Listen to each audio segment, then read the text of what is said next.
Hi guys, ఈ video వచ్చేసి అవిసె గింజల కరివేపాకు పొడి ఎలా చేసుకోవాలి అండ్ దానికి కావాల్సిన ఇంగ్రీడియంట్స్ గురించి చెప్తాను. ఇక్కడ కావాల్సినవి కరివేపాకు అండ్ ఎండుమిర్చి మంచిగా డ్రై రోస్ట్ చేసుకోవాలి.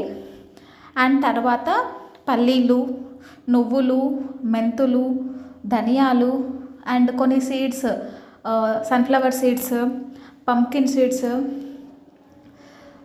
కాజు, ఇవన్నీ కూడా సపరేట్గా మంచిగా డ్రై రోస్ట్ చేసుకోవాలి.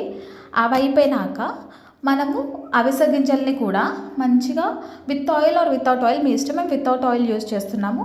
దాన్ని మంచిగా ఒక పాపప్ సౌండ్ వచ్చేంత వరకు కూడా డ్రై రోస్ట్ చేసుకోవాలి. తర్వాత ఇవన్నింటినీ కలిపి మంచిగా గ్రైండ్ చేసుకోవాలి. అండ్ ఇఫ్ ఇన్ కేస్ మనకు కావాలి అనుకుంటే దీంట్లో వెల్లుల్లిపాయలు కూడా వేసుకోవచ్చు. And watch for next video for detailed recipe. Thanks for watching.